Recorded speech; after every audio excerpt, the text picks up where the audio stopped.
देखें कि अभी अभी हमने कहा था कि बेसिक ऑपरेशंस हमारे पास होते हैं एडिशन, सब्ट्रैक्शन, मल्टीप्लिकेशन, डिवीजन, जिनमें से हमने मल्टीप्लिकेशन और डिवीजन तो सॉल्व कर लिए। ठीक है, अब हम देख लेते हैं एडिशन और सब्ट्रैक्शन कि अगर हमारे पास फ्रैक्शंस आ जाएंगी तो उनमें हम एडिशन और सब्ट्रैक्शन कैसे किया करेंगे। ठीक है, तो हम देख लेते हैं। जब कभी हमारे पास फ्रैक्शंस ऐड हो रही होंगी या के सब्ट्रैक्ट हो रही होंगी, ठीक है, चाहे ऐड हो रही हो चाहे सब्ट्रैक्ट हो रही हो, हमारे पास दो केसेस बना करेंगे। ठीक है, पहला केस ये होगा कि ऐसे भी तो हो सकता है कि हमारे पास दो फ्रैक्शंस दी हुई हो, उनका डिनोमिनेटर सेम हो, ठीक है, उनका डिनोमिनेटर कॉमन हो। ठीक है, तो हमारे पास फर्स्ट केस बनता है कि उसका डिनोमिनेटर कॉमन हो। ठीक है, तो जब हमारे पास कॉमन डिनोमिनेटर हुआ करता है तो हम फ्रैक्शंस को कैसे डील करते हैं। ठीक है, हम ऐसे किया करते हैं, न्यूमिनेटर एज इट इज लिखते हैं। ठीक है, दोनों फ्रैक्शन के बीच का ऑपरेशन भी एज इट इज लिखते हैं और दूसरा वाला न्यूमिनेटर भी एज इट इज लिखते हैं। ठीक है, और डिनोमिनेटर को हम कॉमन लिख लेते हैं। ठीक है, क्योंकि दोनों में कॉमन है। ठीक है, अब हमारे पास हो जाएगा 2 - 9 इज -7 डिवाइडेड बाय 5। ठीक है, तो ये तो हमारे पास इस तरह से सॉल्व हो गई कि जब हमारे पास कभी कॉमन डिनोमिनेटर हुआ करेगा। ठीक है, अगर हमारे पास कोई दो फ्रैक्शन दी हुई थी, ठीक है, तब तो हमें ये सॉल्व करना आ गया। हम देख लेते हैं कि अगर हमारे पास तीन फ्रैक्शंस दी हुई हों तो तब कैसे कर सकते हैं। तो तब भी आप यही वाला मेथड, सिमिलर मेथड इस्तेमाल करेंगे। क्या करेंगे आप, आपने लिखा न्यूमिनेटर, बीच का साइन लिखा, दूसरी फ्रैक्शन का न्यूमिनेटर लिखा, फिर बीच का साइन लिखा, फिर थर्ड वाला न्यूमिनेटर लिखा। ठीक है, और नीचे आपने क्या किया, कॉमन है 4 तो हमने लिख दिया कॉमन। देन हमने क्या किया, हमने देखा 3 - 5 + 7 दैट इज 5, तो आपने लिखा 5/4। तो ये फ्रैक्शन भी हमारी सॉल्व हो गई है।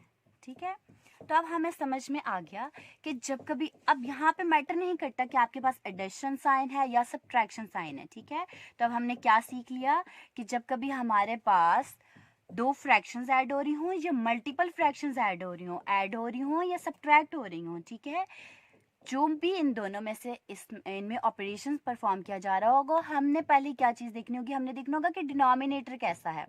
अगर तो सबकी सब फ्रैक्शन में डिनोमिनेटर सेम है तो इट मीन्स कि हमने क्या करना होगा, डिनोमिनेटर को कॉमन एक बार लिख लेना है। ठीक है, न्यूमिनेटर्स एज इट इज लिख देने हैं, बीच के साइंस भी एज इट इज लिख देने हैं। ठीक है, फिर वो ऐड हो रहे हैं, सब्ट्रैक्ट हो रहे हैं तो सब्ट्रैक्ट कर लें, ऐड हो रहे हैं तो ऐड कर लें, सब्ट्रैक्ट हो रहे हैं तो सब्ट्रैक्ट कर लें। ठीक है, तो ये तो इजीली हमें सॉल्व करना आ गया। अब हम बात कर लेते हैं कि अगर हमारे पास केस नंबर 2 आ जाए, मीन्स कि हमारे पास डिनोमिनेटर सेम ना आए और हो रहा हो दो फ्रैक्शंस के बीच में एडिशन या सब्ट्रैक्शन हो रहा हो। ठीक है, तो फिर हम क्या करेंगे।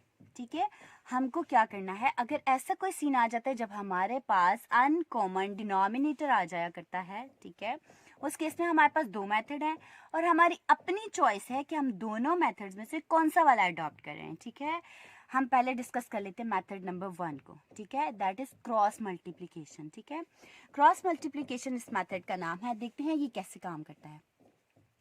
अब मेरे पास एक फ्रैक्शन है ये, ठीक है, और एक फ्रैक्शन है ये, इन दोनों को मैंने कैसे करना है, अगर मैं क्रॉस मल्टीप्लिकेशन मेथड से करना चाहूँ तो उस मेथड में ये करना होता है कि आपने डिनोमिनेटर्स दोनों आपस में मल्टीप्लाई कर देने होते हैं। ठीक है, लाइक मैंने किया 3 × 2 is 6, मैंने लिखा 6। ठीक है, अब मैंने इसको इससे मल्टीप्लाई कर देना, क्रॉस में मल्टीप्लिकेशन करनी है। 2 × 2 is 4, बीच में साइन माइनस है, 3 × 1 is 3। ठीक है, तो 4 - 3 is 1 डिवाइडेड बाय 6। ठीक है, तो ये मेरे पास इस तरह से सॉल्व होगी। यही चीज़, यही दो फ्रैक्शंस मैंने सॉल्व की क्रॉस मल्टीप्लिकेशन से, तो इसने मुझे ये आंसर दिया। ठीक है, अब अगर आप सेम ही चीज़ को एलसीएम मेथड, सेकेंड मेथड होता है हमारे पास एलसीएम मेथड, अगर आप इसको एलसीएम मेथड से करना चाहेंगे तो क्या करेंगे। ठीक है, आपने क्या करना होगा, दोनों डिनोमिनेटर्स का, ठीक है, दोनों डिनोमिनेटर्स के पहले मल्टीपल्स लिखने हैं। ठीक है, लाइक मैं पहले 3 के लिखूं तो 3 × 1 is 3, 3 × 2 is 6, 3 × 3 is 9, 3 × 4 is 12। ठीक है, एंड सो ऑन। अगर मैं 2 के मल्टीपल्स लिखूं, 2 × 1 is 2, 2 × 2 is 4, 2 × 3 is 6, 2 × 4 is 8 and so on. ठीक है। अब आपने देखना क्या है, ठीक है, आपने ये देखना है कि मैंने इन दोनों डिनोमिनेटर्स के मल्टीपल्स लिखे, इन मल्टीपल्स में से मैंने लीस्ट मल्टीपल ढूंढना है, ठीक है, लीस्ट डिनोमिनेटर का लीस्ट मल्टीपल ढूंढना है, ठीक है। तो अब मैंने देखा कि मेरे पास यहाँ पे 6 है और यहाँ पे भी 6 है, ठीक है, ये चीज़ दोनों में कॉमन आ रही है, ठीक है। तो ये हो गया, इनके जो चीज़ कॉमन आ रही होगी वो आपने लिखनी होगी डिनोमिनेटर में, ठीक है। तो मैंने लिख दी यहाँ पे कि ये मेरे पास यहाँ पे आ जाएगा, ठीक है। अब बात आती है ऊपर की, ठीक है, कि ऊपर कैसे आपने लिखना है, यानी कि आपने न्यूमिनेटर कैसे लिखना है, ठीक है। तो आपने देखना है 3 को मैं किससे मल्टीप्लाई करूं कि मेरे पास ये 6 वापस आए, ठीक है। 3 इंटू 2 हमारे पास 6 हुआ करता है, ठीक है। तो जो चीज़ नीचे मल्टीप्लाई होगी डिनोमिनेटर वही न्यूमिनेटर में भी मल्टीप्लाई होगी, ठीक है। तो 3 इंटू 2 6 बनता है, तो 6 तो बन रहा है डिनोमिनेटर में, तो डिनोमिनेटर वाला तो हमने नहीं लिखना, हमने तो लिखना है न्यूमिनेटर। न्यूमिनेटर क्या हुआ, 2 इंटू 2 इज 4, ठीक है। बीच का साइन एज इट इज रहेगा, ठीक है। अब आपने कहना है 2 को मैं किससे मल्टीप्लाई करूं, मेरे पास 6 बनता है, तो 2 इंटू 3 इज 6, तो अगर नीचे मल्टीप्लीकेशन हुई डिनोमिनेटर में तो न्यूमिनेटर में मल्टीप्लाई होगी, ठीक है, मल्टीप्लीकेशन होगी।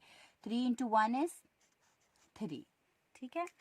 तो अब आप देख लें 4 minus 3 is 1 divide by 6। Answer दोनों मेथड से सेम ही आया, ठीक है।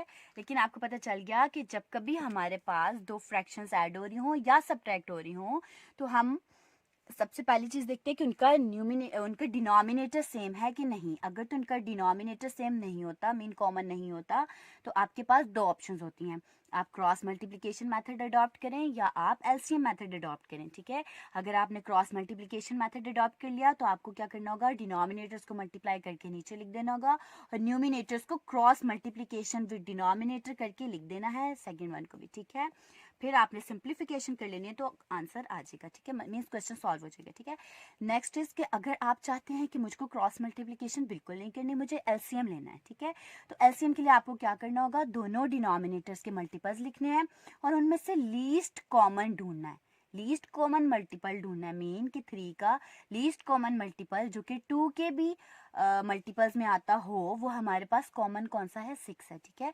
तो डिनोमिनेटर में आपने वो लिख देना होगा, ठीक है। न्यूमिनेटर में आपने क्या करना होगा, न्यूमिनेटर में आपने देखना होगा कि जो पहली फ्रैक्शन है उसके डिनोमिनेटर को मैं किससे मल्टीप्लाई करूं कि मेरे पास वो कॉमन डिनोमिनेटर वाली चीज़ बन जाए, ठीक है।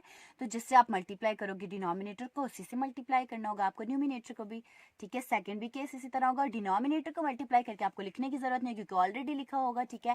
तो फिर आपको क्या करना होगा, न्यूमिनेटर को लिखना होगा, ठीक है। आई होप आपको समझ आ गई होगी, ठीक है, इन दोनों केसेस की।